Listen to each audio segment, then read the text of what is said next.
but the reason coming out is it's quite urgent. I'll put it to say it's quite urgent. And I will reference the reason for it being urgent. We can see the evidence out there. And I want to raise this, you want to call it an alarm, or I want to raise this concern for us Gambians to be very careful, because the failed administration of Barrow is going to lead us to destabilization, and in many forms. And why have it failed?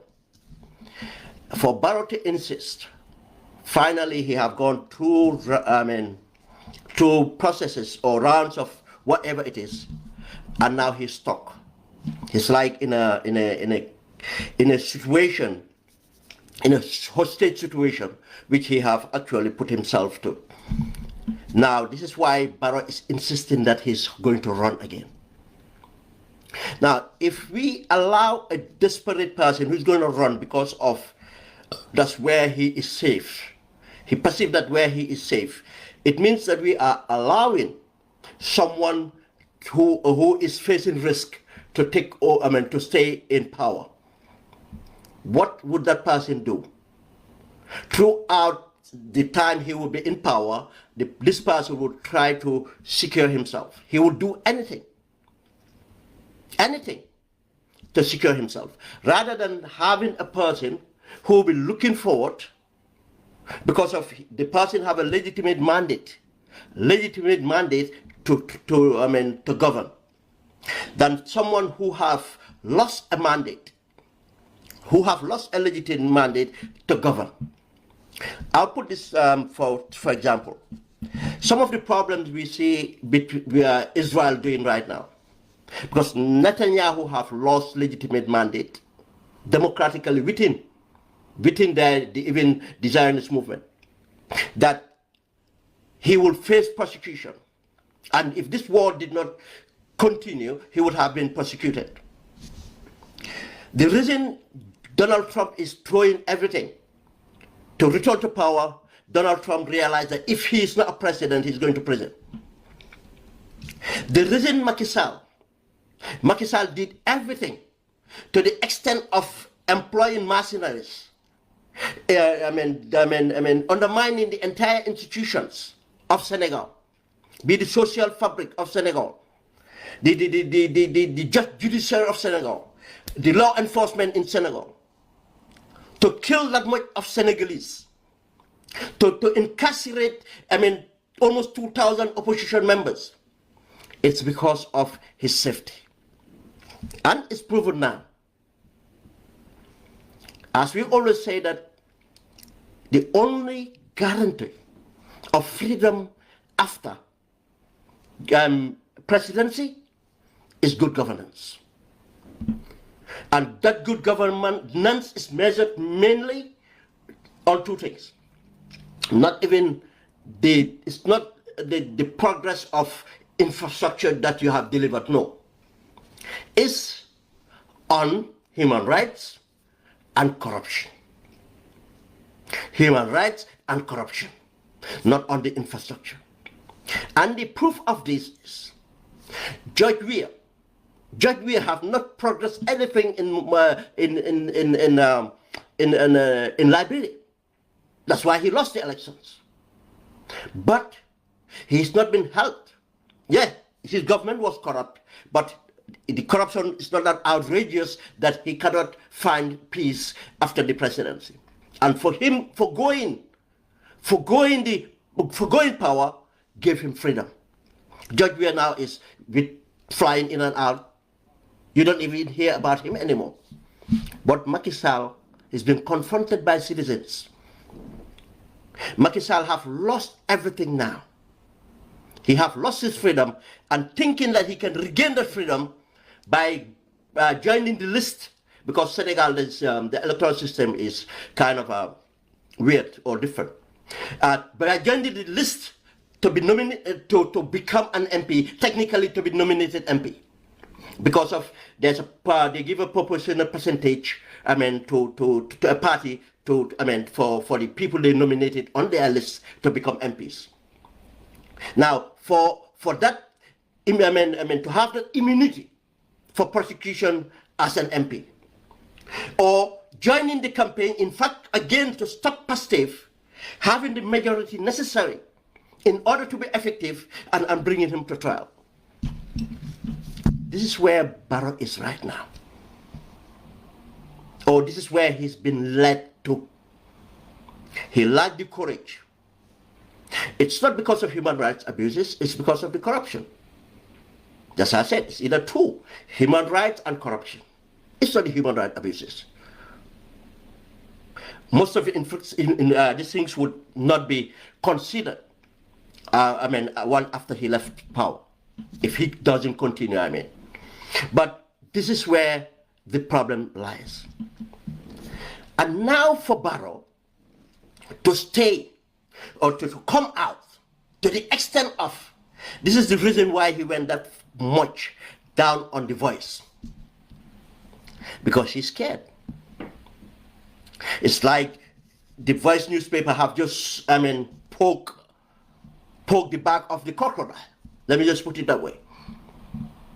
Now he's lashing out because he believed that if this narrative continue, Gambians would deny me the presidency. If they deny me the presidency, I am toasted because of the corruption. Now, another point with Macky Sall, comparison with Macky Sall thought that he was important. He did not understand it was the sovereign power vested on him. Morocco now is pressurizing him. France have dropped him. Morocco's relationship with Senegal is more important than Macky. Macky is nobody if it was not for being the president of Senegal. And you think the Moroccan state would disregard their interest with Senegal for Macky Sall? For why?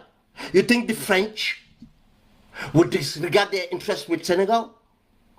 Yes, they are not looking forward to have the influence they used to have, but they still want to be there. And with Macky Sall having that close relationship with the Senegalese French administration, they'll be toasted. Because it's been proven. Still, President Diomaye have not taken an official visit to France, which is unprecedented. After the swearing, technically France would be the first state they would visit. It's just recently they started that political normalities of, oh, let me go to Gambia first. It's France as a major state to visit. Diomaye have not. Diomaye visited France twice and had side meetings with this thing, but not an official state visit. Recently, a few weeks ago, there was the French Francophone meeting. Senegal was absent. The president did not attend. The prime minister did not attend. That means absence. If you know the strategic interests France have on Senegal. Now, Barrow have lost Macky Sall. Losing Macky Sall means that nothing can guarantee his security or safety if he wants to stay in Senegal. Where else would it go? He's scared that he was going to face that persecution. Why is he scared? Because Barrow knew how much he had looted, and his family and people around have looted. Now, the people around Barrow would not let Barrow go, because Barrow have tried to get someone to replace him. Yes, Mohamed Dia was one of them. Usman Sow was the first. It happens, he was ill. Mohamed Dia tried to position himself. They fought him and out. And he's now just a business partner. The Voice story is a stale story. Why did it really irritate Barrow? It's because of Barrow have finally decided, no, I want to run. Not that he wants Solon, because that's the only alternative for him now. He haven't got a replacement. Yankuba Dabo of GRA was another. To the extent of he thought that was going to sell. Because a group within the NPP have bought that, and they are happy with that. This is the former UDP guys in NPP. They were happy with Yankuba Dabo. Obviously, the others said no. And obviously, Yankuba Dabo is a good friend of Mohammed Jah. It was going to be status quo would have been maintained. This is what they're looking for their business interests. The Sarahula community around Barrow said no. The APRC within Barrow said no. And it became tested, and he was scared. Now, he doesn't have an option. The only option available, because he hasn't got the courage, he will try to push his way through. And you see, the minute you face the situation, as I gave examples of the sort of presidents, as Netanyahu, as Trump, as Macky Sall, and others, this is what happens. Because now the option is for him, he has to be a president. Now, how that can be possible? This is where Gambians should be very careful. Barrow will try to make issues to be about him and Hussein Dabo. This is their strategy. Or about him and UDP. Now, it's up to Gambians how to handle that. It's up to the UDP how to handle that. They have a role to play.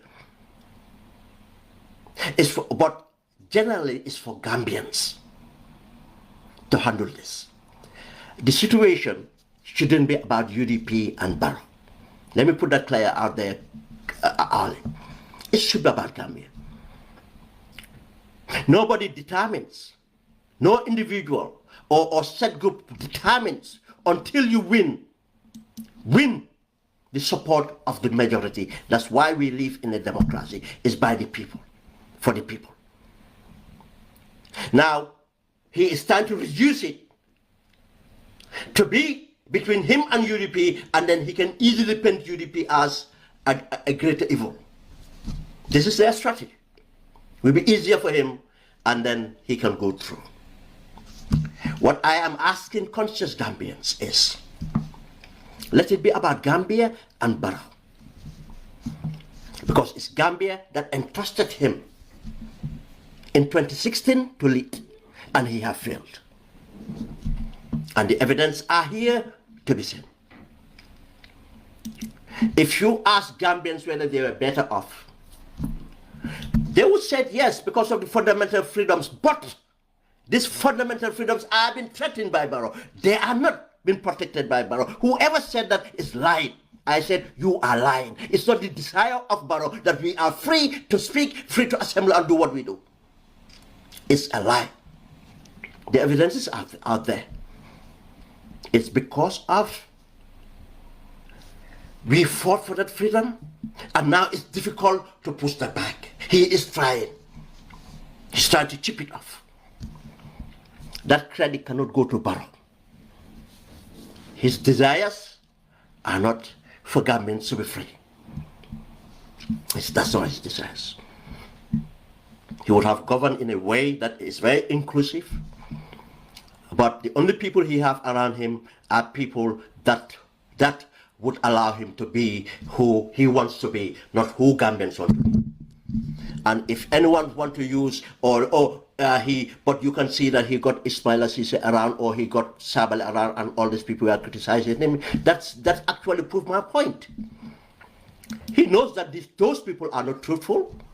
He knows that those people are selfish, and it's easy to get them around. It's not that he trusts them. It's not that he believes that they are good. It's not that he believes that they are knowledgeable. Because they were his critics, because they just wanted to be close to him. They wanted a share of the pie, not even to work to build that pie. That's why I have them around. Any person who has constructively criticized him, he has threatened your freedoms. From when Dr. Sise was criticizing constructive, he have threatened his freedom. From when Sabali criticized him, he threatened his freedom. Even trying to frame him in a coup d'etat. From when Mahdi Jabate continued, and still Mahdi Jabate, freedom has been threatened. And the list can go on. He given millions of people's money to some non-entities, some of them in the diaspora here. They travel, they're given hotels or properties to live in, they're given whatever it is, privileges, and others in the country there given contracts and other things for supporting him. For what he desires, not for what Gambian desires. How many Gambians he had let go or shack because of what, they are standing for the right, or they are doing their best to deliver the right. Who did he put in there? People that will help him, starting from the Mamburis, economic cartels, to the Jobate that now make him possible to sell that port for them to enrich themselves. To getting his brother-in-law as the IGP. To do what? Protect his interests. To getting the APRC to back him. That's what his interest is. Now, the threat presence, we are all seeing it. Because he becomes illegitimate. Why does he become illegitimate? And people saying, oh, because of the Constitution did not state. But remember, mandate comes in different ways. Mandate will come in different ways. And even a constitution and provision of constitution can be challenged in a court of law. I'll come to that. Mandate comes in different ways. He has his mandate as a transitional president. We let that go. If Gambians wanted in a democratic dispensation, we could have stopped him. But again, the environment we created, allowed, at the beginning empowered by the UDP, allowed him the room to maneuver and survived. But it went on. To the extent of he tried to entrench himself by undermining the institutions.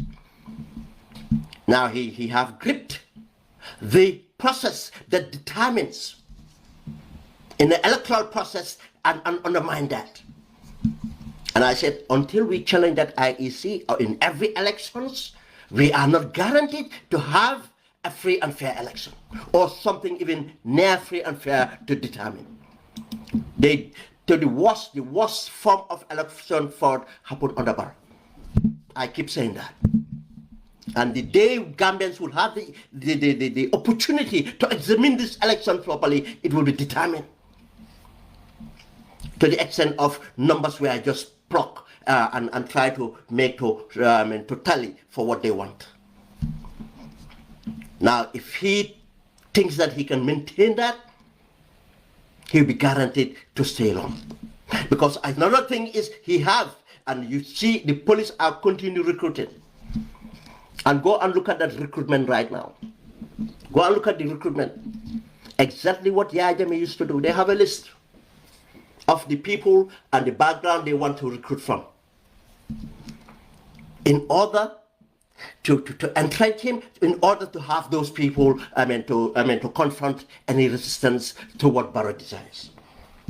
You see, everything Barrow is doing, it's not about progressing our democracy, progressing our economy, but it's about entrenching himself. Undermining our democracy, undermining our economy. And I'm going to point to those evidence. Now, he has been illegitimate. And he knows it. You know, the thing about legitimacy is you have confidence if you are legitimate. What Mandingo, I don't want to say that because they will attribute it to, Colin Barrow that. But there's a perfect Mandingo saying in that. And we Bakaukas, we are good at saying it, but I'm not going to use it. They're going to attribute that I insulted Barrow. But it's just going to be an example. But what I mean is, if someone is, knows that this is my rightful property, I've obtained it rightfully, you don't want someone to just come and pick it up from you. But he knows that he's illegitimate, he's insecure. That's why he will want to have economic forever. Economic forever. If he was secure, he'll be more confident and more relaxed. Because he would not trust. He knows where he sits. To the extent of these 2 terms, this 2 terms is a democratic principle. The 2 terms is something that he should have left. Look, even let's forget about the transition, because I said that the transition, we Gambians allowed him to get away with that. But we all knew one thing, and the Soviets have produced it. There's a one Afrobarometer saying that, look, overwhelmingly Gambians want a 2-term. It doesn't necessarily.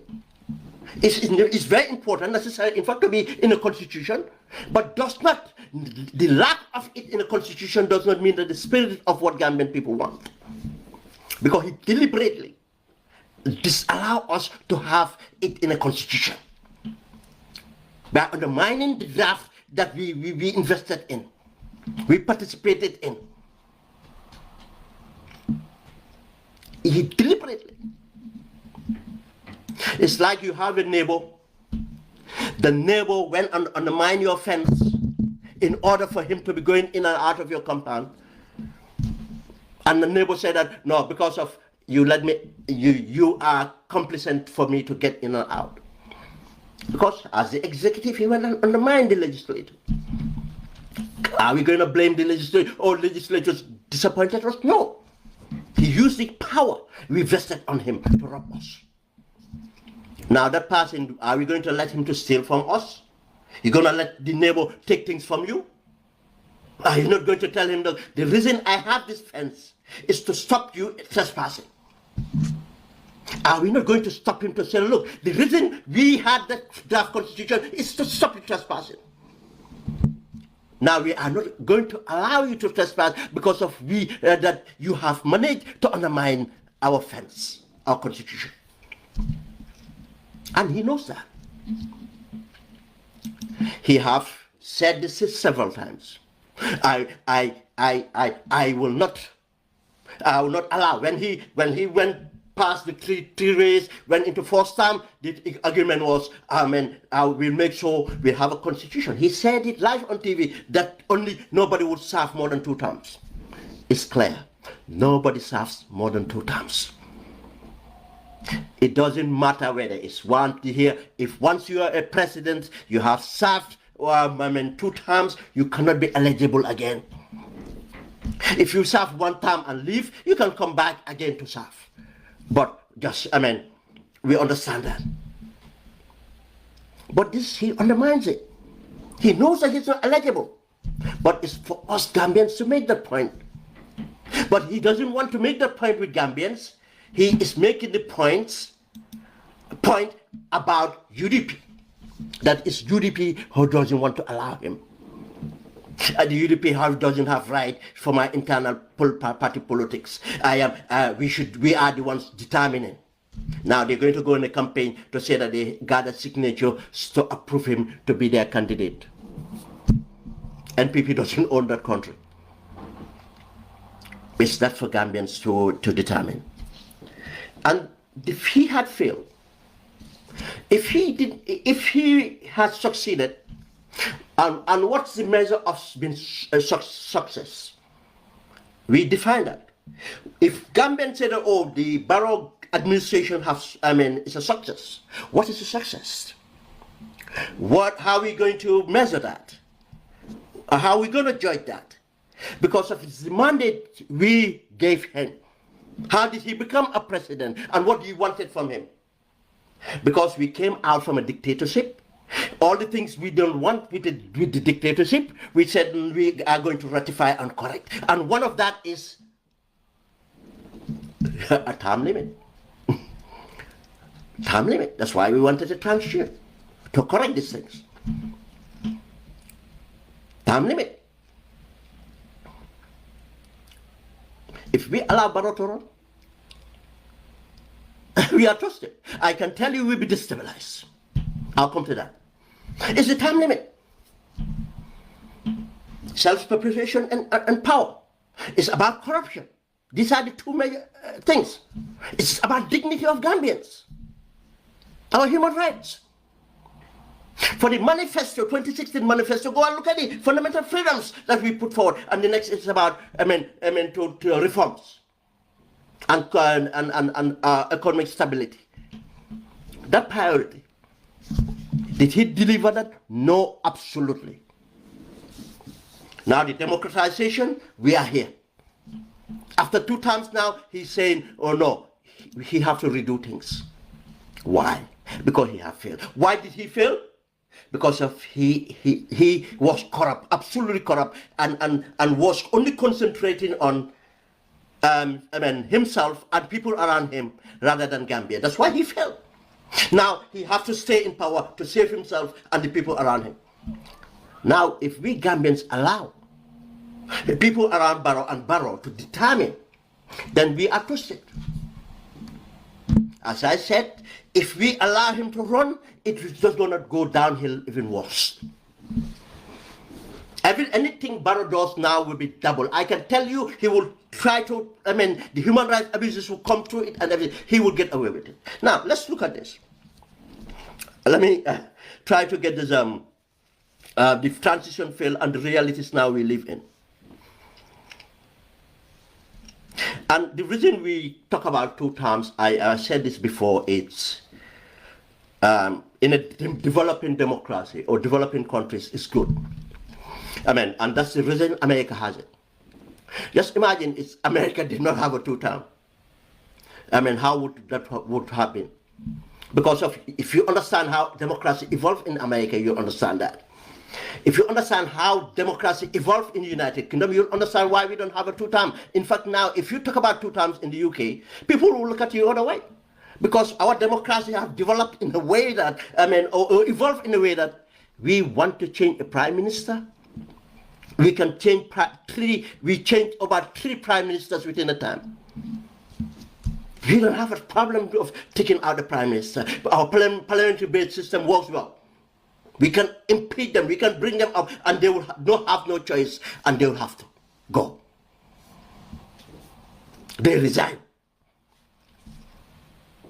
But in a developing democracy, it's a different case. That's why we need it. And if once you have it, I think it guarantees people patience and knowing that change is possible, and they go on. But if you go to the level, because once we allow him, that Barrow would make sure that he will able to win the elections, and he will, and whatever it takes. The amount of human rights abuse it need for it to go through, he will do it. The amount of corruption and bribery, whatever, he will do it in order to stay. The easiest thing for Gambians to do is to stop him. Now, he have to drop it, and that's what he's gauging now. He's gauging and he's deflecting. As I said, making it about him and UDP or him and Dabo. That's what he's deflecting on. As if other Gambians don't matter. Or Gambia is not, is UDP, or Gambia is Barrow and UDP. Which we should not allow it. It's very divisive, that's what he wants. As I said, UDP have a responsibility of that. As a political party, you should be strategic enough to understand this. Then how would I not make it? It's not to my advantage to be seen that way. Some people might perceive it that way. Your electoral count is enough for that, reality of that fact to be established.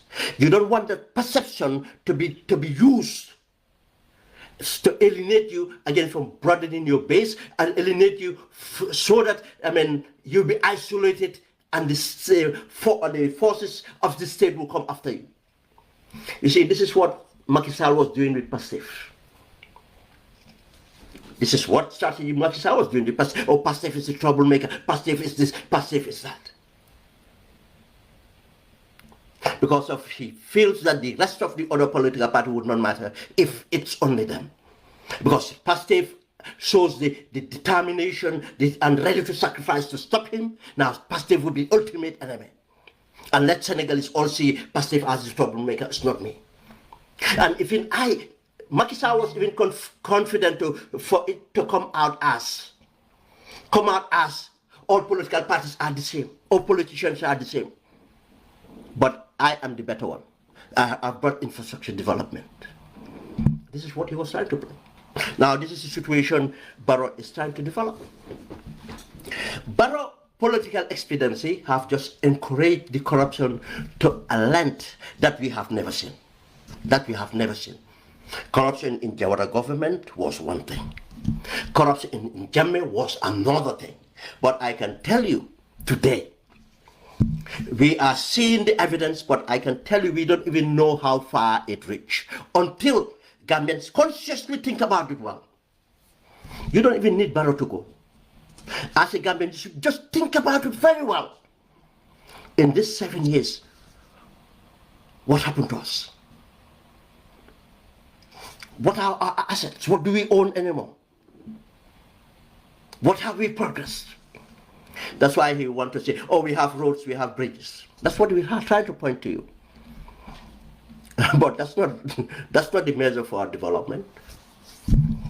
Our development is us, the humans. What have we achieved? How is our livelihood? The youth population, where are the jobs? Nothing, absolutely. Barrow cannot point to one institution, apart from the PIU, of taking up, creating jobs. Now he's recruiting for the PIU, recruiting for the army. That's what the priority is. Show me one institution that is not tourism, not anything. But the other alternative now we have is to ship people to Saudi Arabia to work as maids. That's all he has. God, again, I'm not even going to into the figures. It's been made by PDOIS recently, and others have been making this point since the depth burden we find ourselves and nothing to show off. What he counts as such as the OIC is the worst, in fact. Something that we are meant to spend 50 million, now we don't even know how much it's going to cost. It have gone past the 75 million. The last time we thought about it, it's still going. To the extent of, to show you how poorly delivered that is. They are putting road signs on the pedestrian way. Do you know what that indicates? How people are saying, how can they do this? Think about this. Projects are concepts. Projects are designed before they implement it. Then if you implement it wrong, look at the concept, look at the design. Now, the concept and design, if they are right, implementation should be right. But to the extent of the worst thing that anyone can see, you don't need to be an engineer. A lay person to tell him, oh, go and do this. Go and put a sign for people, drivers to read. And that sign, you put it as an obstruction on the path that pedestrian thing. You put a sign that's small for drivers to read, driving through. Especially imagine drivers, the reason you put it there are not drivers in Serakunda Banjul. These are drivers who are not familiar with the road to know how many miles they have to go. And you didn't even tell them whether miles or kilometers. You just put 16, Banjul 16, Serakunda, whatever it is. Small. And you put it there. Because of the corruption. That's how much it costs us. We still don't know how much it's going to cost us the time we get some of the things that, not all of the things in fact, because there are so many things that from the design. I've seen the design, and the road authority have put it on YouTube, and go and look at it. It was well designed. The concept was right, well designed. Roundabouts, many different roundabouts, many, pedestrian crossings and everything. But they failed completely. Now, the political expediency undermines everything he's stood for. And the reason, again, The reason Barrow continued, two things. Political expediency, what he did, from the earliest he brought APRC with him in order to prop him, because of he could not. Yeah, he tried to, even though he was pronounced as an independent, he resigned from UDP to be an independent. With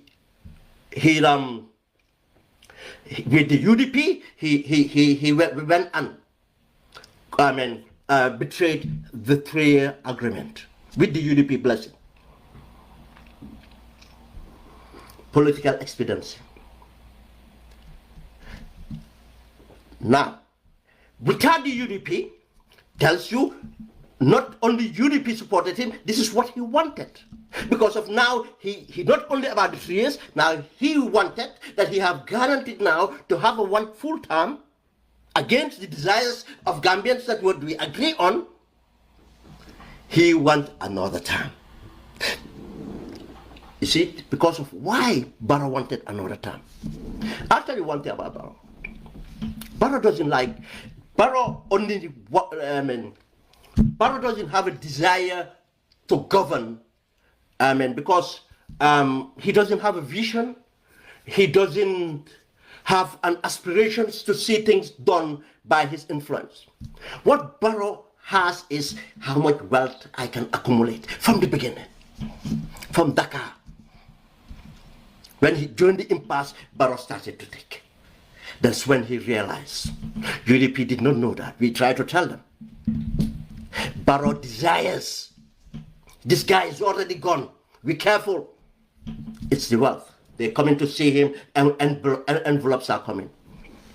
I will not say someone who attributed to this.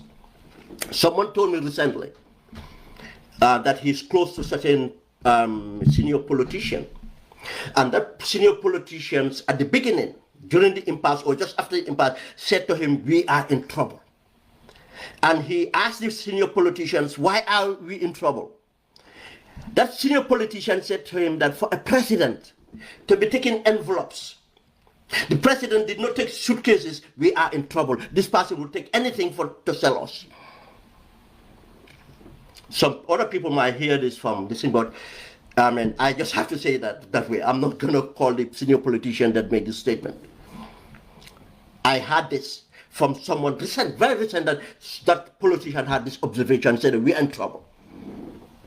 But when he said it, I know it's a fact. Because I know people that went and spoke to Barrow, and they said, look, this guy was actually interested if I have something for him. Business people or people, even technocrats. He was expecting that whoever comes to him, he will get something from them. That's what his interest is. And that's why he brought the economic cartel to join him.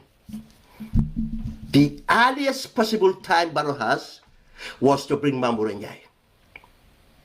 And obviously, we have seen the Ports Authority. These are all people adversely mentioned by the Janneh Commission. People that came and confessed to Gambians that they enabled the dictator to rob us. Jobati told the commission that he used to take foreign currencies to Janneh. Then why would you appoint that? Because he will bring foreign currencies to you.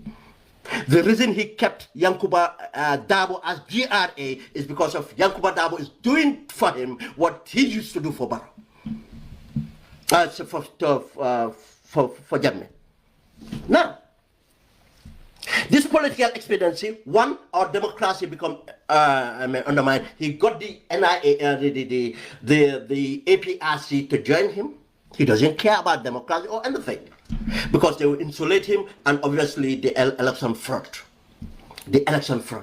led by Usman Sow. That's how our democracy becomes undermined. And where there's no democracy, as Jawara have found out, if you make it impossible for people to remove you from power through electoral means, they will take you out through another means. I know my programs, I know my write-ups are evaluated, they are going through it all the time at their security meetings. But I am very clear I don't advocate for coup d'etat. I don't support coup d'etats. I have never, actively taken part. I have withdrawn myself, even against the government. Because I have my reason for it.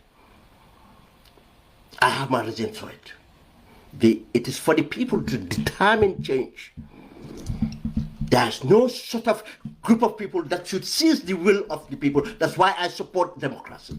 But what I am analyzing here is I am saying the fact that if the ballot box is rigged, if you overthrow people through constitutional means, they are going to overthrow you through other means they have.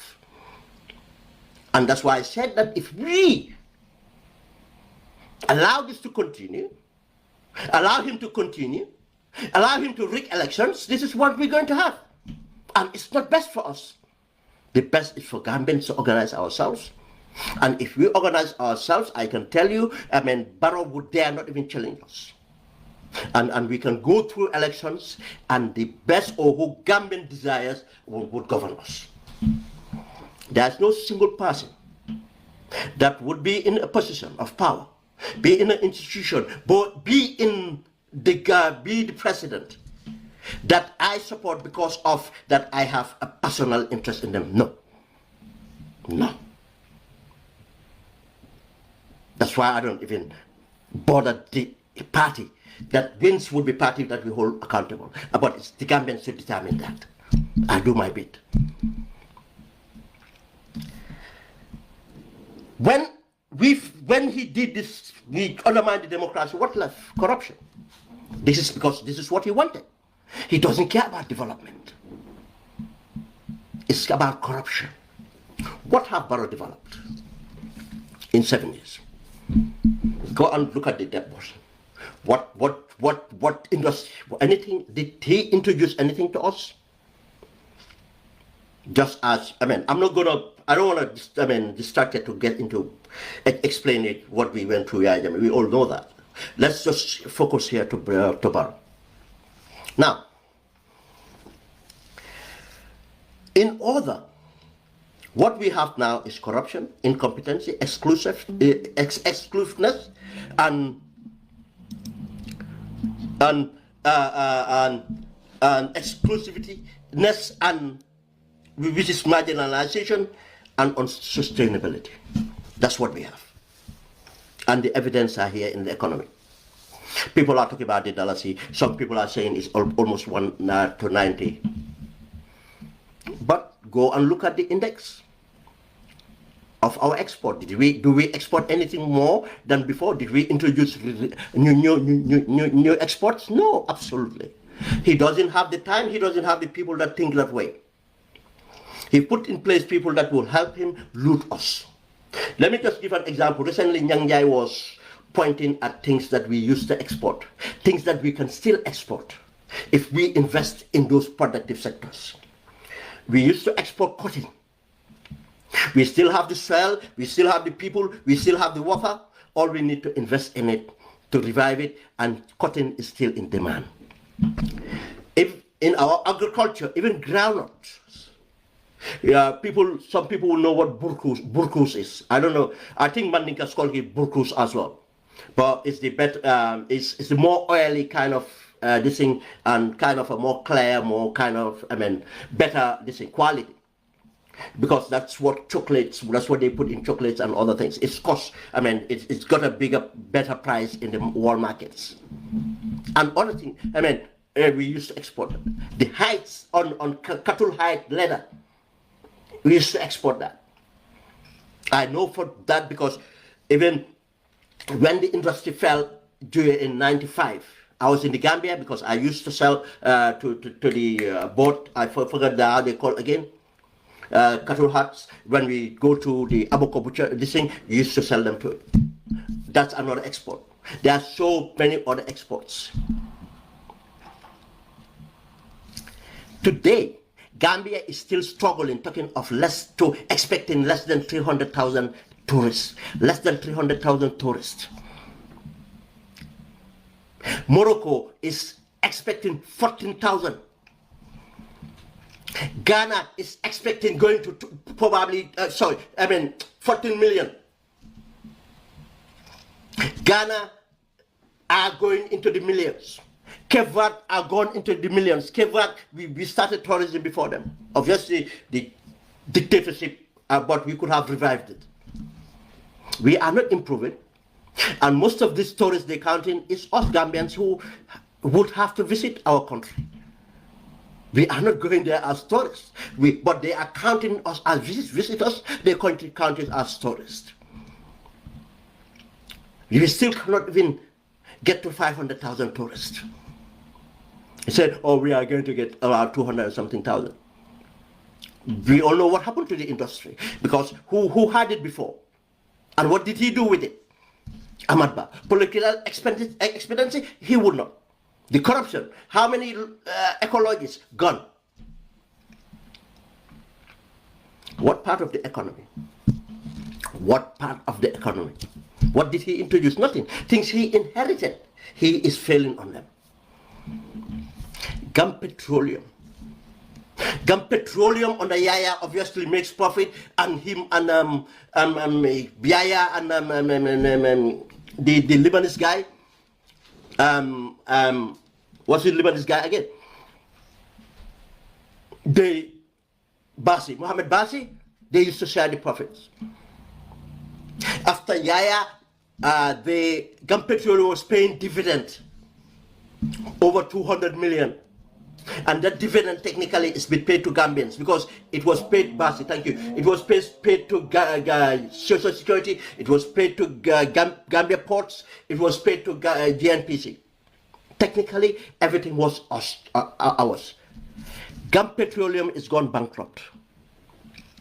Now they are looking at slaying of staff. They are looking at, most of the staff benefits have been cut. Now they look at, they are not making profit, and they are owing now.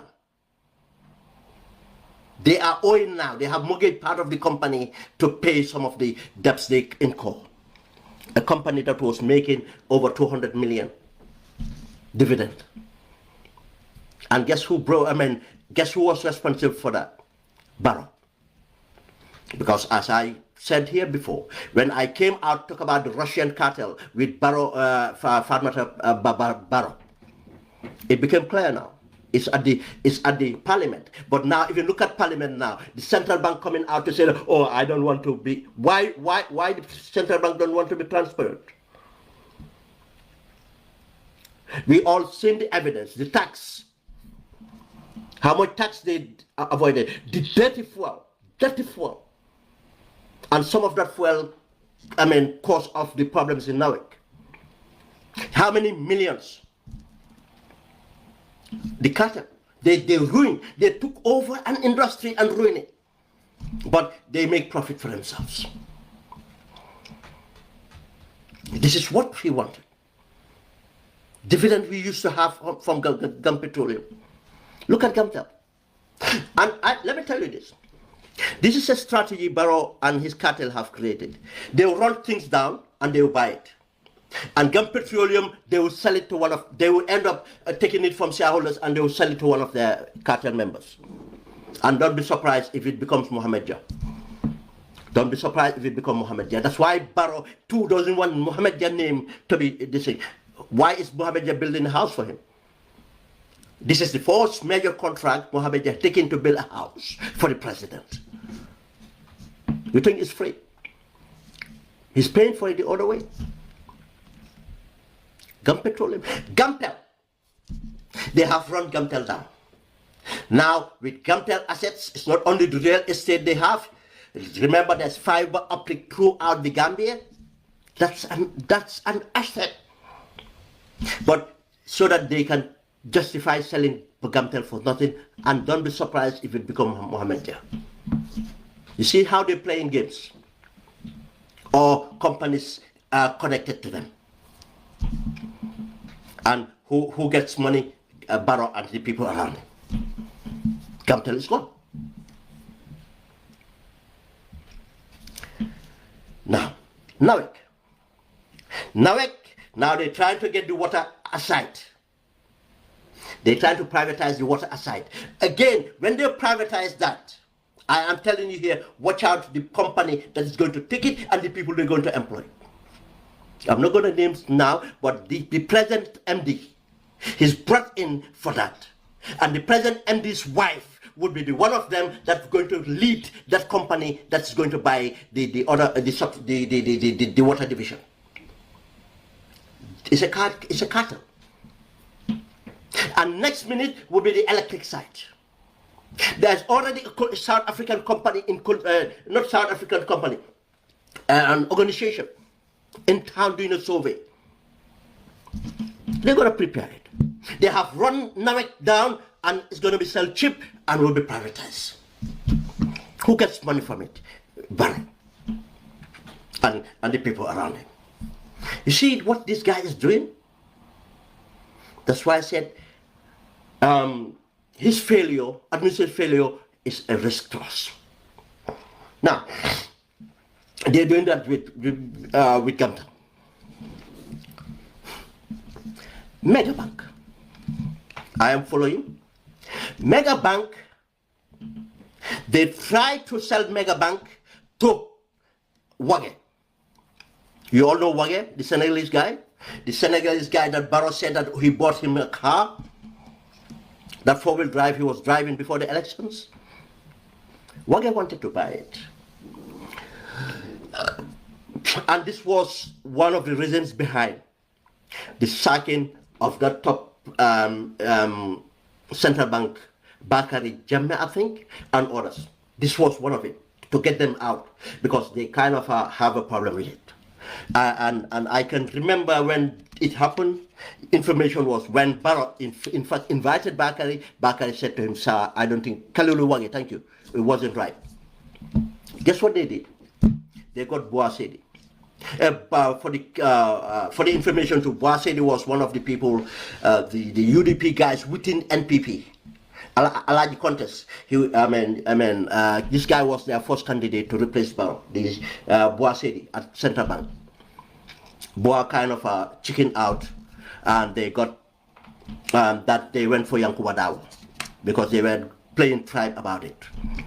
Alaji Conte was playing tribe. Alaji Conte and his cabal within his UDP cabal within NPP, and that's it. Now, Megabank. Now, interesting, when everything moves, why is it a secret? How can you sell a bank and want to make it a secret? They sold the bank to Congolese company, a Congolese company. And guess what? Wage business, started in Congo. Now, this is where we're trying to establish. Is Wage a partner with the business that bought the bank, or did Wage serve as a middleman for the company for this thing they sell the bank to? We have to establish this, because I can tell you there are many people interested in buying that bank, Megabank. But it ended up clouded in secrecy with this. Now, either Wage was the middle person, obviously they do the deal and they get their kickback, or Wage is part of that company. This is something we are looking at. This is why Barrow doesn't want to talk about it. Barrow doesn't want to talk about it. Central Bank would not want to talk about it. Central Bank have supervision. Central Bank was controlling that bank. Now, even I can tell you one thing, even if they go to parliament, they will lie. If the minister go to parliament, he will lie. If the central bank go to parliament, they will lie. They will not tell you the facts, because of the bank was on the soul. Now, our findings, someone said to us that the central bank governor and some of the board members or these things only know about what's entailed. Most of these things don't know what's really entailed in the deal with Barrow and the finance minister. These are the few that know, got the facts. That's why we cannot determine the facts, but these are things that we know that are plausible and that are within. That's why they can still come and lie to us until we see the detail. And now you understand why Barrow would want to leave power. Because if he leaves power, we'll find out this. And if we find out this, you think we're going to let him go? He will mantle. Wherever he goes, we go after him. Just as Macky Sall is facing now. This is why Mega Bank, they don't want to talk about it. And this is why Gambians should concern. Gambians should be concerned about Mega Bank. Just as we are concerned about, they bankrupt. They're trying to get funding for Narek. Let Gambians ask themselves this. How can Narek owe $15 million in 3 months? 3 months. $5 million to Senelec alone. And I still make this point, they've not responded, that they owe Car Power $10 million. How? Remember when Barrow was saying that, oh, now we have shut down our machines, we have enough supply? He was lying. I mean, he's not telling the truth. He's not telling the truth. Most of those machines stopped. Because one of the machines in Birkama, the civil engineering works for that machine was done by Jar Oil. Jar Oil company doesn't have any expertise to do that. It's in the civil engineering works. That's meant to prepare the grounds for the generators to stay on it. When the generators vibrate, they should be insulated. They couldn't be insulated. Part of those technical things started to give problems, and that machine was new, kaput. Machines, if they don't operate efficiently, they start to lose and kaput. They went and used the Danida engine. Dennis, this was in Saudi at that time, in 1987, 88. That machine came to Gambia. They were using that as a cash cow, saying that they are buying spare parts, big deals that Barrow was having kickbacks on spare parts. With this Nani, how can Nani fail as Narek MD and make him a minister? Because of what Nani facilitated for him. What Nani Juara facilitated him as MD of Narek. That's why we are in trouble. That's why they owe all this money. It's the corruption in Narek. The spare parts, they went on ordering, or some of these spare parts are not even in the market. They have to say that, oh, they're going to Pakistan, they're going to India, they're going to make them special. They have to order it special. You had that on the radio before. But because of they stole all that money, he said, no, now we don't need it. Do you know another reason? The petrol, the fuel. Haji Bani Sissoho, who have no expertise, not in capacity in selling fuel. Barrow gave him 40% of the expense then was on fuel. They were using dirty fuel for Narek. I think the amount of sulfur allowed is about 4%, but this was in 2 digits, going to 12, 14, God knows. It was mixed with dead oil chips and everything. The sulfur was so high, and when the sulfur is so high, it weakens the engines. This is the reason. When he said, oh, we are going to shut them down. If they have shut down, if you shut down machines, yeah, because you don't need them now, when you always keep them in a way that when you need them, you just bring it up. Now, because of Senelec is punishing them, Car Power is punishing them, trying to get their money. Now they have no machines, they have no backup to use, they have nothing sovereign power to use. Now we are completely dependent on other sovereignties. Corruption. Barrow knows that. If we leave power, we'll get to the bottom of this. You think he will leave power now? Because now he have nobody to trust. They told him that Yankuba Dabo GRA is closer to UDP than anything you think. If you dare, allow Yankuba, this is what Ahmad Ba, the Sarahule cabal within Barrow, the APRC told him that if you dare give this to Yankuba Dabo, he will do to you what you did to UDP. By bringing APRC, he will bring in UDP and consolidate power, and you'll be punished. This is why Yankuba Dabo was almost there. GGR. You see, now Barrow, everything he does is about his survival. Just as Trump, everything he does is about getting to there and survival. And Trump will do anything. So if he gets in power, America will pay. They'll tell you. That's why they said Project 2025. That he will do things that, whatever was stopping him would not stop him. He'll bring his loyalists, he will do this, he will do this. To make sure his freedom will continue. They will become a banana republic. Macky Sall, that's why he's fighting to have immunity now. That's why he fought everything to stay in power. Tried everything because he could not find anyone to trust anymore. Even the person he finally selected as a prime minister, he could not settle for that. This is where we are, Gambia. I talk about Norway. Megabank. Gum Petroleum. What else? Tell me whatever works in the country. We all know the COVID corruption. You know the airport. You know the tax being paid at the airport. Most of it's going to Barrow. It's corruption. We all know the properties now. Barrow owns we know of Barrow owns in the Gambia. But how much do you know how much they own outside of the Gambia? People like him. People like Sidney and others. You see, one thing about I spoke to someone yesterday, and we all agreed. You see, something that have come apparent is the revenue source in that country. If you see people are sitting there can transform themselves, Deputy Speaker, just tells you the kickback coming time. The ports, thank you.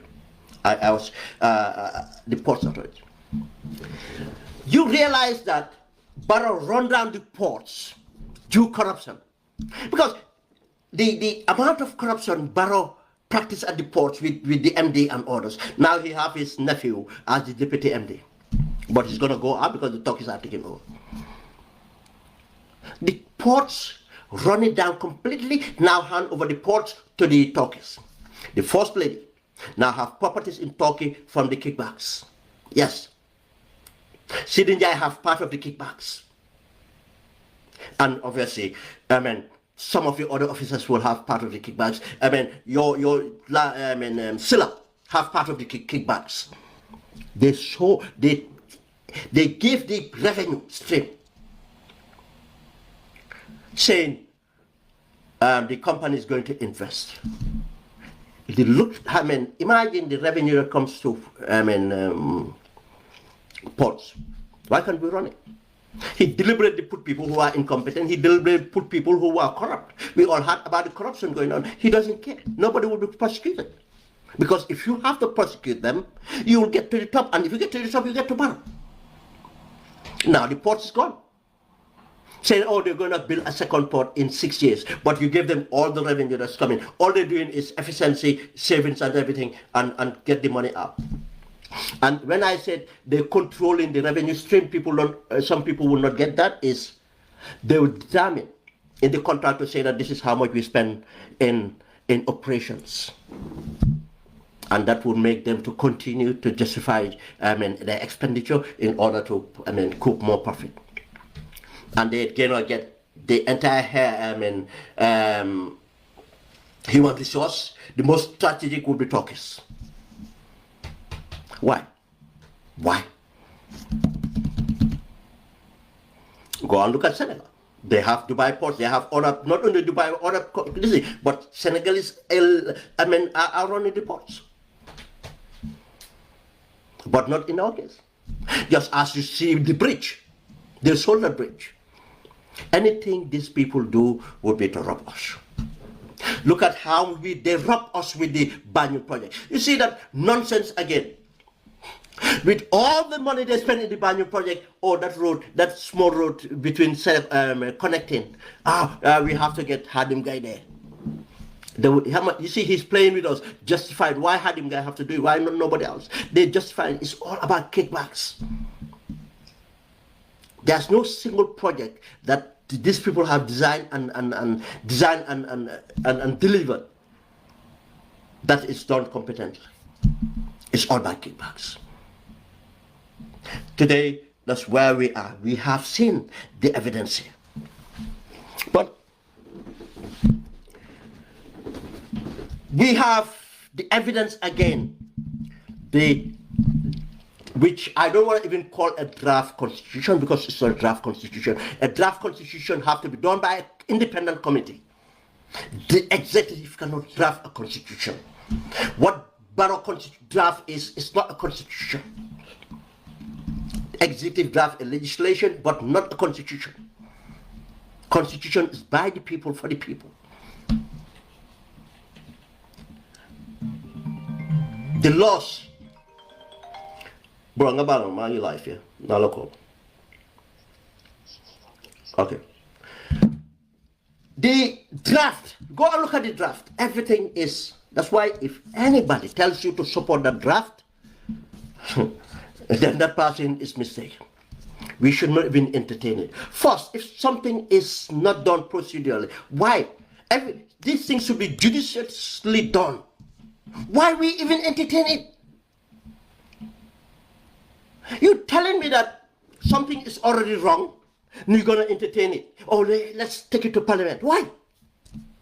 It's not supposed to come from there to go to Parliament. We already have one we made. Why don't take back to Parliament? No, because again, this is for the survival of Barrow. Look at everything. Accountability. I mean, accountability. It's three major things. Two major things for that matter. One, his powers that we want to control, accountability, control his powers, that Parliament have to approve this, because we realize that from the problem even from Jawara to Jammeh, it was too much power on vested on at the executive level. At the executive level. Now we want to control this. We want to empower Parliament to do that for us. There were time that even the executive used to supervise elections. The Minister of Local Government. That's how bad it was. Just as Yaya Jammeh time, Jawar time, he appoints the board and he appoints the managing directors. And not because of Jawara was corrupt, benefiting directly, but because of political expediency. He would not appoint the right people in the right place. The patrons that captured him to keep him in power ensure that he appoints people he wants to appoint. You go and look at what happened at Commercial Development Bank, who were people responsible. Go and look at what happened to NTC. Go and look at what happened to the Agriculture Development Bank. Go and look at what happened to Cooperative Union and everywhere else. Yaya Jammeh had the same powers. But Yaya Jammeh, not only for political expediency, Yaya Jammeh was doing it to enrich himself. And this is what we realized, that then we need a constitution that dictates, that will help us informed to stop this problem. Now, to appoint a managing director, to appoint the board, to appoint the Auditor General, to appoint the Accountant General, to appoint these people, you select them, we send it to vetting. It's a mechanism that helps. We have seen it work in other countries. Because if you even not select the right person, that person will say no. Because, I'll go to Parliament, I'll be held accountable. You said no. He doesn't want that. The other forms of accountability, to know your assets, to monitor the assets, what you have before and so on, after election, he doesn't want that. Succession planning, he doesn't want that. Democratically, he doesn't want that. But everything in that, he amended for the draft, it's to protect himself. The presidency is not for an individual. It's an institution. It's this thing for anybody who comes in. That law would be, the constitution would be, you will be bound by the constitution. Why did then Barrow should dictate? I'll tell you one thing. If we don't think this way, people like Barrow, you see, when it happened, he will be there until. If we allow him, that's what he wants. That's why he wants, in fact, the possibility of selecting who takes over from him, that he can install the next president, not us. This is why he wants to maintain that if the president resigns or anything happens to the president, the vice president who or the next person who succeeds would keep it till the end of that term. All this is informed by one thing, to maintain the system, to take the democracy from us. This is this is what the draft is. Now let's look at another indicator of how poor or how lousy the Barrow administration is. It's education. I did a program the other day in Wolof on freedom. The failure of our education system. Let me just browse through that. The evidence in the exams results that 38 students out of 30,000 scored aggregate 6. Think about that. 88 students out of 30,000. Now, if what you have to find out from here is how many of those students came from mission schools, how many of those students come from private schools, and how many of those students come from the public sector, and how many of those students come from rural communities. And if I say rural, I'm just calling from even within Brikama. I'm not saying Brikama is rural, but I'm just showing the disparity in this thing here. Just imagine that. And we all know that the majority came from mission school, not even private schools. Then the private schools, and probably how many from the rural, I don't even know. But again, this is what I said, is about the few. Barrow is about the few. And now to maintain governments is to keep the country divided in order not to hold him accountable. And in order to do that, it's to keep prominence to the UDP as the challenger, as the party that he perceived that they are the one challenging him and they are likely to take him out of government, and turn that party to be evil. And any other Gambian to associate with that party, then you be associated with evil. This is how we're playing it. And making it by the same time saying that there's no other party or no other person, the Gambian, that can come in to challenge me. It's only these people who can challenge me. You see what he's trying to put in us. This is what he's trying to put in us. And then divide us, maintain it. But look at that evidence here. Do you know why this matters? Because if you look at the 30,000, let's say, in the school year, and this is only the ones that sat the exams. This is, this is where, again, we have to be very careful when we look at the data. 30,000 sat to the exams. But do you know how many did not sat to that exam? Go and look at the population of the Gambia. Go and look at the age of Gambians. You know how many thousands of students, Gambian youths, are not attempting these exams? We don't know. Now, this rate of failure, if these people are not educated, I'm not just saying through the exam system, in other ways, and we know there's not enough provision for that. This is a ticking time bomb. And we cannot develop, an economy cannot develop with this type of failure. A country cannot have a future with this type of failure. Again, 30,000 are the ones that attempted it, and there are others in other institutions like the Islamic educational forums and others. Do we know the success rate, employmentability and others? This is not capturing it. Now, if we think about this, and knowing the fact that a country develops, or society develops based on social mobility, how do we take people from here to go there? We have seen the evidence in the Gambia, we have seen evidence everywhere. Studies have been presented. Two things are major, and one is education. To transform people's life, education. And if I say education, I'm not only saying the formal education or the exam systems. There are so many forms of how to educate people to get skills. Some to be academic, some to have the other skills, transferable skills to do other things. Productive. The other is shelter. Let me give you an example. something most of us can relate to. Think of Bakote housing estate. If you are even young, that when before you're not grown up when Bakote was introduced, Bakote housing estate was introduced. Go and find out how much it costs to own a property in Bakote housing estate, and go and look at those properties, even if they are not developed. How much that property is worth now?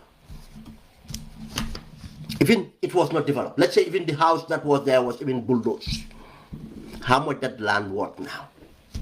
Now, if you own that property, pay, what at the time, because of people that are given opportunity to own those properties, that's the process of social mobility. Some of them were teachers, police officers, but they were a certain grade of income. Their income was considered for them to have practicing, and this was one of the areas to facilitate to own a property. And it's not only that they have a property now, that property value this. Now, check this. By creating Bakote housing estate, what have we created?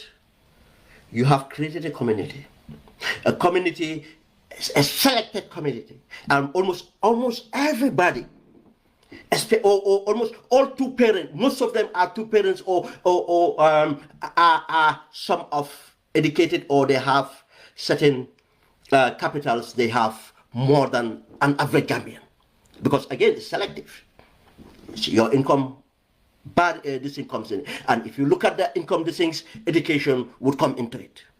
And if I have neighbors who are educated, have neighbors who are kind of a little bit, you bounce off each other and so on, your children have a better environment and other things.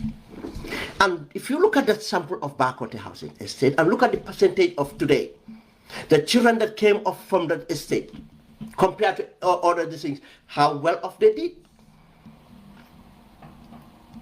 How much well off, thank you, middle income, this thing. But they are given an opportunity to become a middle income earners, or what this is. And you look at some of those properties, almost most of all the properties, probably when I last went there, about, I can say 80% are transformed to bigger houses or other things. Of course, probably some have been sold, but the reason for them to sell in are probably the property have these things. But the background of that is most of those people have access education, have achieved certain things based on their education in order, in fact, to be able to be measured today. Now, if you want to facilitate housing in Gambia today, you have a problem. The many ways you have to do it is the income of the people. If the income is not enough to pay off housing, because how does mortgages work? How much disposable income do you have? Now, how many Gambian government workers or other things? Social Security and others want to create more housing, these things, but because of the inflation. You see, this is shows you the failure. When they lie about, December is coming. You haven't heard about this thing again. Before December, they're going to build how many houses? It's a lie. They have even demarcated that. It's a lie. Now, education is that important for social mobility, social equity. And this is how countries progressed. An economy cannot be powered without the human resource. And if you talk about developing education, you are talking about developing the social structures as well.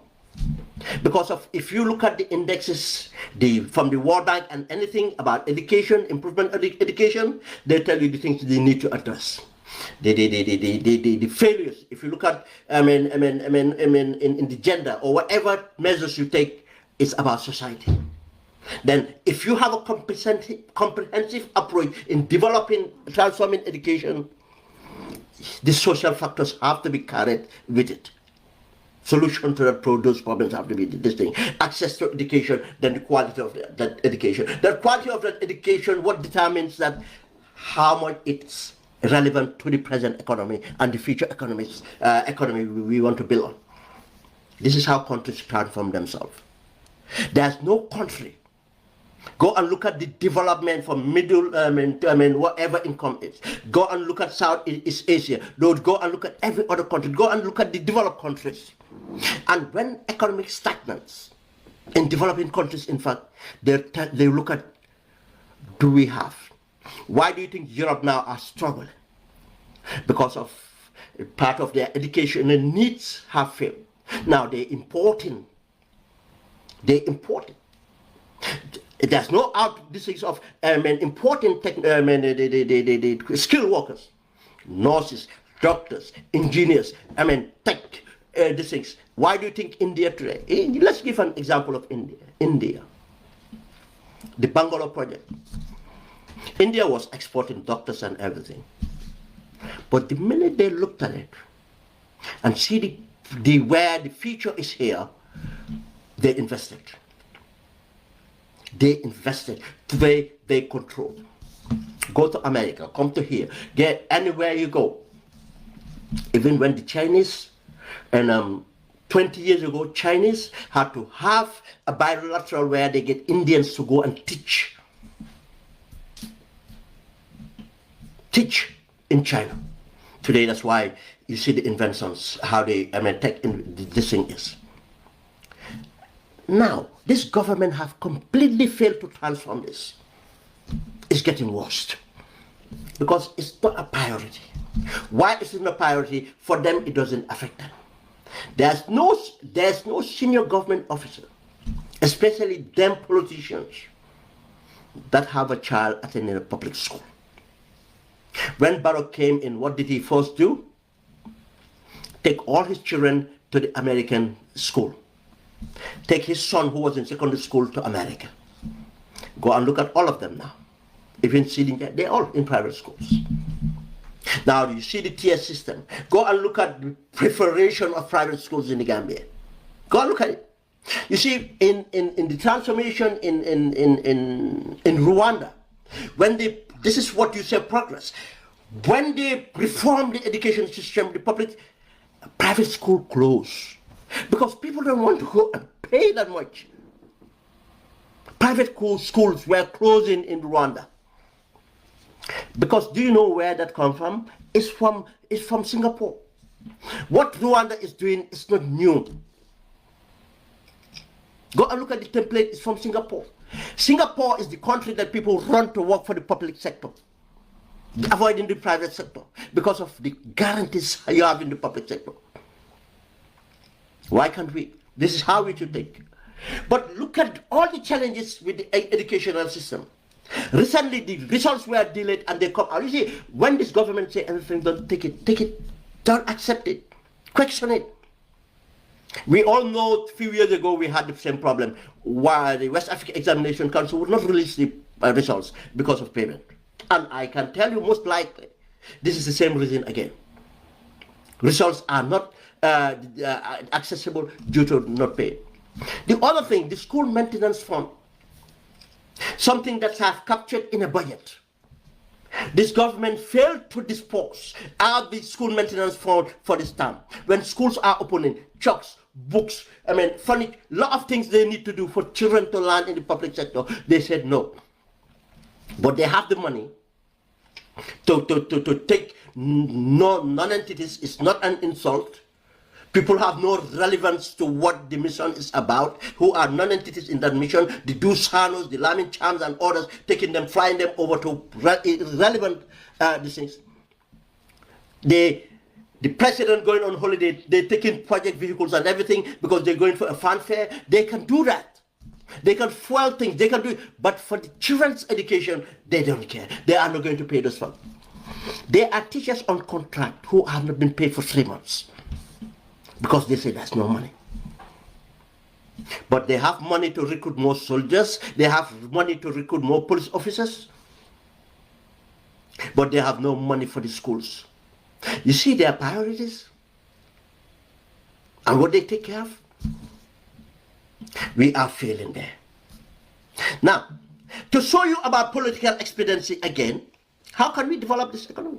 And as I said, if the human resource is developed, one way is not on one part of that is It's job creation. You cannot create jobs when you cannot attract or create a conducive environment for investors. And one way of creating conducive environment, obviously, is our power, energy, telecoms, but human resource.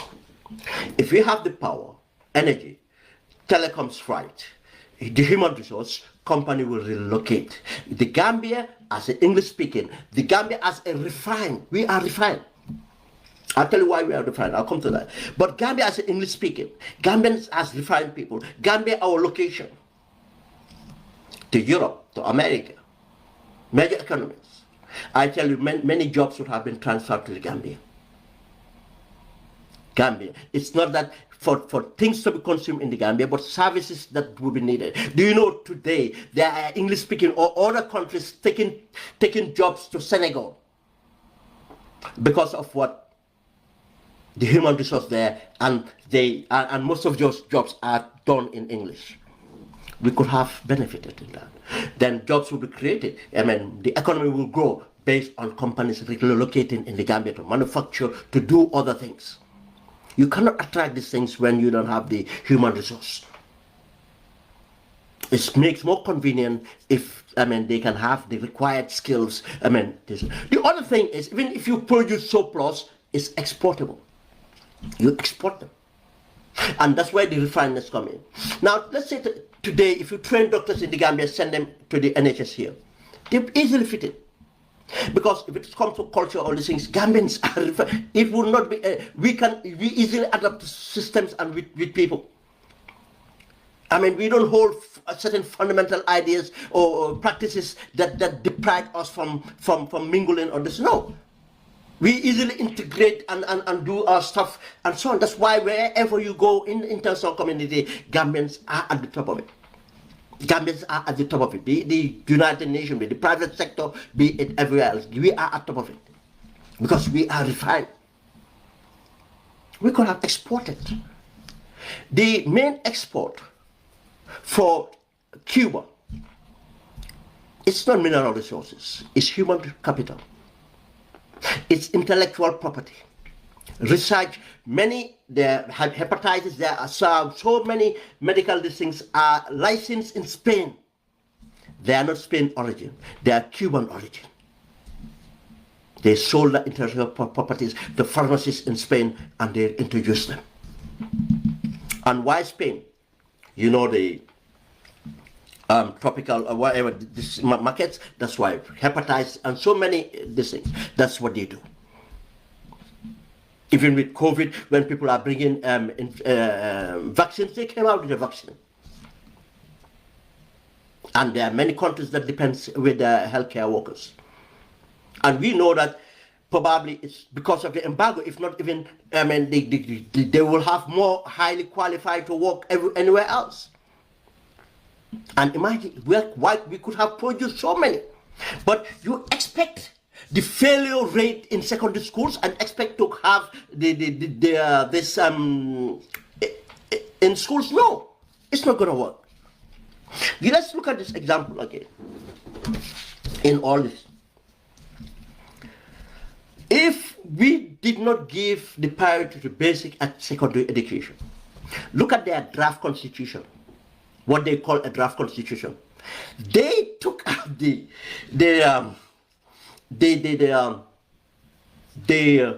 aspiration. It's an aspiration for the matter that free education for secondary schools. They took it out. How a government cannot even aspire for that secondary education? It's not gifting to people. It's people's right. And it's the development, it should be a cornerstone for the development of that nation. That's an aspiration we should try and achieve. Let's put it this way. If we do not give priority first to basic and secondary education, we cannot achieve anything from where we really need, to bring our development. That's why it's a basic guarantee for this to happen, because it gives opportunity and people to find themselves and their potential. People going to university and others are based on what they achieve at these lower levels. It's very important. Now, Vocational training, I can tell you this, because I've talked to many people about this, people who access this thing. Most of the vocational training centers they're talking about are not equipped. After the end of the term of these people going there, they still would lack a lot of competencies, in fact, to be independent or to go for this. And apprenticeship programs are not created enough to get this. And I can tell you that apart from investing in basic and secondary education, vocational institutions should be given the biggest priority, and polytechnics give biggest priority. And again, this is based on the fact that we know today, we have seen how countries have grown their economy based on basic skills and skills development and through these skill centers and polytechnic.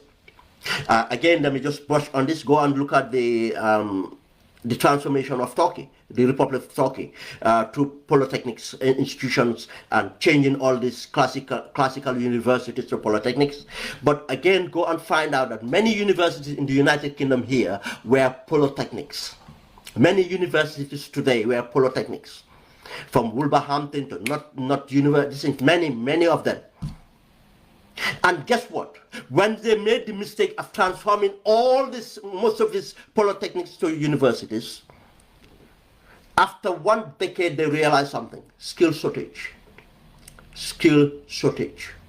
This is why you see the level of migration and the dominance of migrants into the sectors. They realized that the curriculum was not right to keep the economy. Today, this is one thing they have to battle with, to get people to come and work here. When the bricks themselves are not equipped because of the curriculum, from the primary to basic, secondary to these things are not fitting. Most of them are doing courses that are not, growing the economy. That's why the classical universities were discouraged and polytechnics were supported. But again, there's another area, is the datas and all these things needed to be equipped. Instead, this government went and introduced extra 4 universities, just to say that they have more universities than Yahya Jammeh time or Jawar's time. This is for the ego. I can tell you, I have not spoken to any conscious person, and these are people in academic in different ways, and supported this idea. But they always know how to get their committees or whatever it is to deliver reports and everything what Barrow wants. But common sense will tell you, and the evidence is out there. University of Public, this thing, University of, this main university you have still cannot be equipped properly. But the secondary schools you have are not producing the students for these institutions. And all these 4 universities could be within the same universities as the schools within that university. But no, they just want to say, look at the you said the University of Science and this thing. They went on strike because there's no money. They went on strike because the more universities you create, you're creating more governing bodies. We have to import four chancellors to run those universities. We are creating governing bodies, and that is administrative cost. Rather than having this institution, all these so-called schools under the same university, and then the operational cost, the governance cost would be put into the operations. School of Public Health, School of Nurse, all these things, education and everything was running under the same university. But because they want to impress Barrow with 5 universities. If we can't develop the basics, to secondary on science, maths, technology and stuff, we are doomed. We keep on producing more lawyers, more development studies, more development this, and it's not fair on the students. It's not that they don't have the potential. They have the potential, but they are not equipped to meet their potential. Most people are discouraged in science because of, obviously, they can't be taught properly. They are not equipped to be taught properly. Some of them are discouraged in technology because they cannot even access. I mean, some of them nowadays probably a phone would help them, but they cannot even access an internet. Most people, I mean, this is what the problem is. The same thing because of the quality of teachers, the materials and everything, it's not there. But we can go on development studies, law, and all these things, and create all these graduates, and where they're going to end up. Where they're going to end up. And most of these people could have done other things that can be part of what developed us. But this is the failure we have.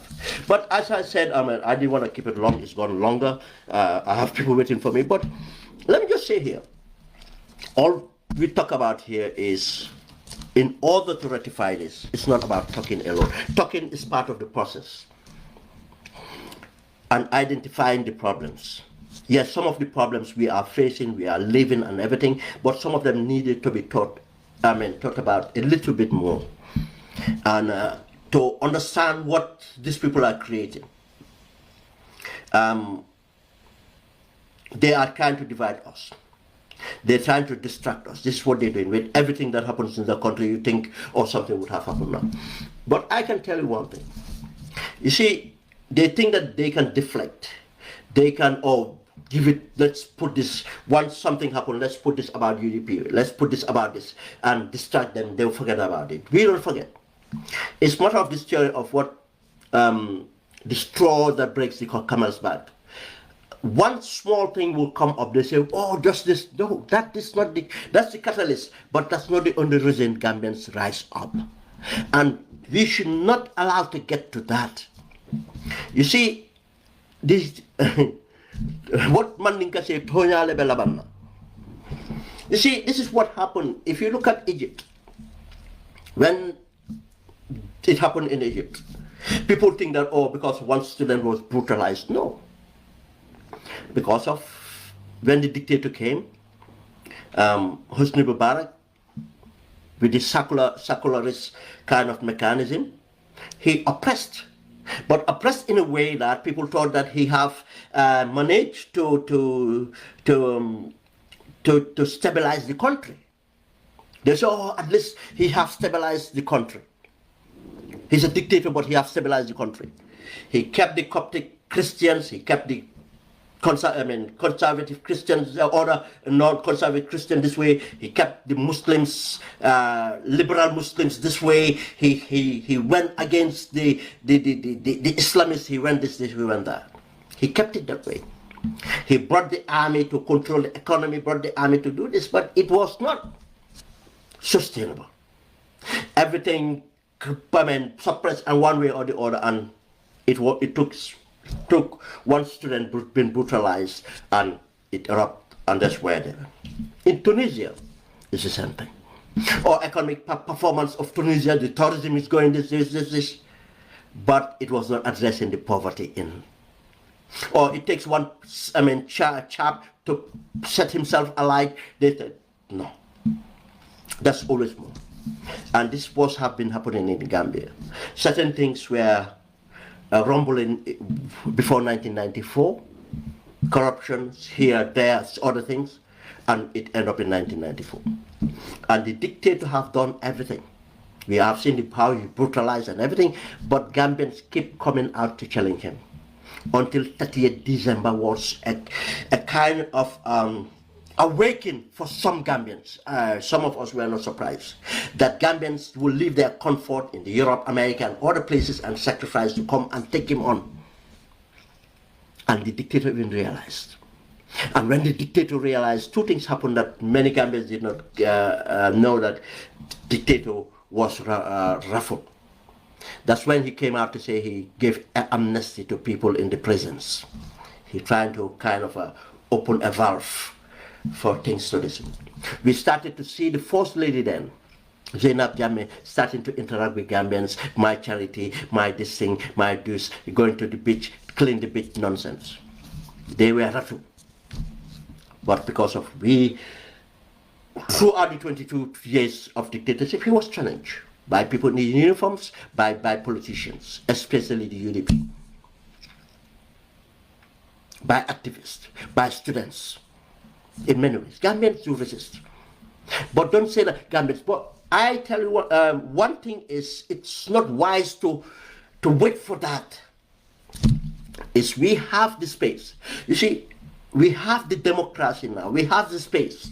Let us not give way for Barrow to take it away from us. That's where he's going to go next. That's what he's preparing for.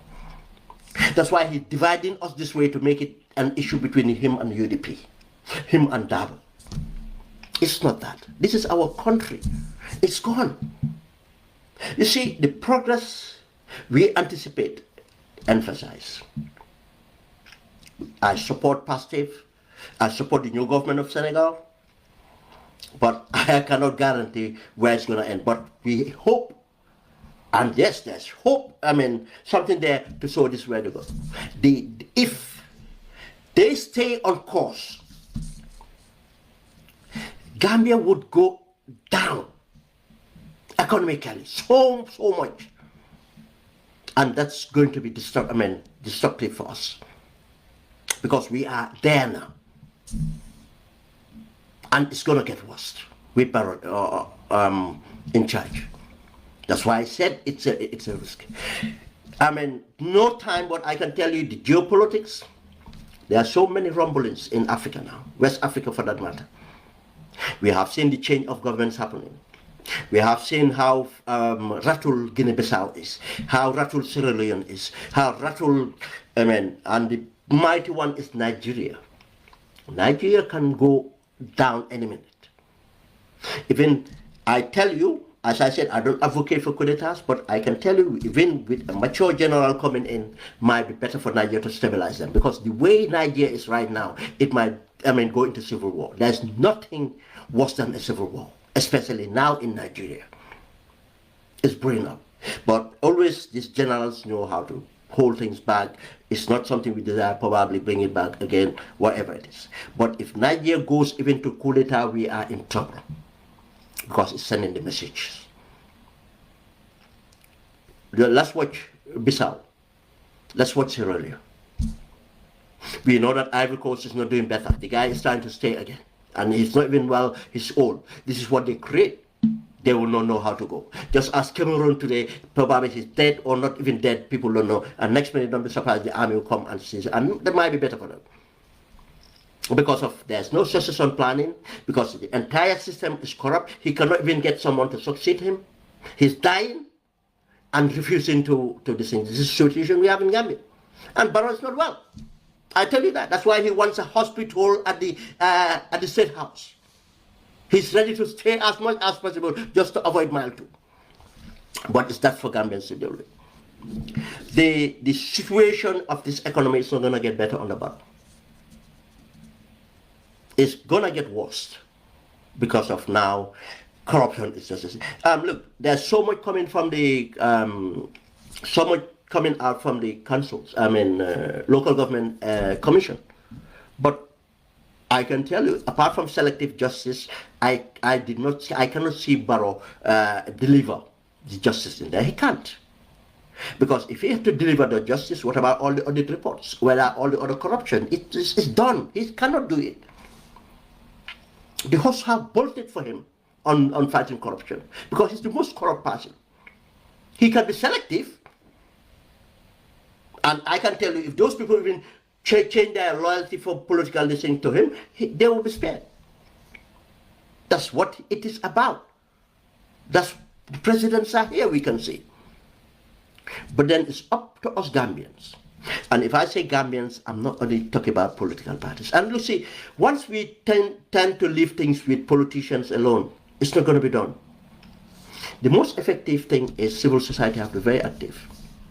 And let me say you this is where the mistakes we had in the First Republic. When Jawara came first, what Jawara did, he went after the civil society before politicians. And you can marginalize people, not only take them to prisons. Gambian unions were very vibrant, very necessary. People who did industrial studies will tell you. There's now competent courses, studies on the importance of unions. in these things. The private sector doesn't like, the capitalists don't like it, but they are integral part of developing a sustainable industry. Industrial studies will tell you. Gambia, the unions, we all know, Edward Farton Small and others, how much they fought for us. But that's why Jawa would never recognize, did not recognize these people. But again, this is why our democracy failed. Next, it was the vibrant youth communities. We call VUVUs. Yeah, they were just within a small thing, but they were part of it. And to give you the evidence, proof of this is, when Prime Minister Jah in Senegal visited Gambia, started to try to get the federation or before Gambian independence. Before he went and met the Prime Minister, he went on a town hall meeting with the union. He went in a town hall meeting with the youths. This were people called the VUs. Before, because he knows that it's integral to get these people on board. Because of these people were always very vibrant. I mean, it was a vibrant thing, and as a leverage, in fact, to have a discussion with the government. But Jawara dismantled it. Jalo unions and others, we don't even celebrate them because they don't want that to happen. The unions become just Workers' Day activity, nothing they represent. He went for the politicians. He went for UP. He got the half of UP to cross-carpet to government. He got the independent things to cross-carpet to PPP, calling it a strategy to build his party. Yes, political expediency, but it's not good for democracy. To the extent of Penja had to give up in politics. UP could not survive. They even went to coalition with a good new party called the NCP. That was the second coalition in our politics. UP, NCP tried to, strategically stand for certain seats in Banjul and Serakunda, Jan and others. But he dismantled UP based on what? Political opportunism. This is the political opportunism we see today. We see the Dr. Caesars, Sabalis and others. It's not new. It's not smartness. It's just an opportunist. And it undermines our democracy. And without that, it created complacency and foster corruption. Complacency, in a sense, then the patronship came about. Political patrons, scholarships, and many other things now based on political patronage. Now the most deserving, talented, and competent are not selected. And because of this complacency, the people do, knowing that no political party can take us out of here, PPP will be here forever. Yes, because of our opposition can only, if they try 7 seats in parliament, will win elections come May what. It wasn't good. Corruption becomes. Latter part, go and recite that. When you hear bomb cell at customs, 10 custom officers, these are commissioners sacked. No one of them prosecuted. No one of them lost a butut from the term and recovered from them. And the reason they were sacked, because of the evidence of their corruption. The properties they owe, the wives they marry, and things they do in public. But go and find out who they were. They were all connected. Go and look at the privatization being done. Sehu Sise given the cleansing service. Go and find out where Sehu Sise got the money to take over cleansing service. What contracts was given to Sehu Sise, and where that money ended up, and where go and find out how Commercial Development Bank ended up. Mainly PPP patrons took the loans, would not pay. PPP families took the loans, would not pay. And we were surprised 94 happened. We are surprised that Jawara government had to fall without any resistance. Why? And this is where we need to learn. We Gambians, the unions, we should not organize ourselves as unions or whatever it is, and make sure our democracy is sustained. is sustained. We need to improve on it. Let it be competent, be the electoral system, be the rights of people, every other thing. The journalists, we have to protect that. Because you see, one thing I'll tell you, you think if everyone was compliant, you think Jammeh would have fallen on them? Jammeh went against people who resisted. Jammeh did not go after the corrupt people. That's a lie. Because he was the most corrupt. In fact, he would make you to act on that corruption and he'll go after you. That's how much a hypocrite he was. Because knowing that if he accused you, you dare not turn around. The one person who did it, late Jesus, stood at the gate, said, you asked us to sell the dope. That's one time he said it, he did not repeat it in court. If they all comply, nothing will happen to them. The people that Jammeh really went against are people who resisted his dictatorship. And you see how he plays it, just as how many of those people he recycled. He tortured you, he did everything to you, you turn around and beg him, write him a letter, he appoints you. Even in the army. People like Samsar and others. He made them eat their this thing. Eat that, and that person appoints you to even army commander. Because he knows that you're rubbish. He have already taken you over. People like Masani Kimte, he kills your uncle and promotes you army commander. Itaba Marin. That's why we should be very careful. Let us not get back there. This is how dictatorship comes about. Corruption is here. And let's learn from Senegal. Thank you very much, guys. I've been a long one. It's almost 2 hours. I didn't mean to stay this long. And have a good night. We'll come back whenever it's possible. Thank you.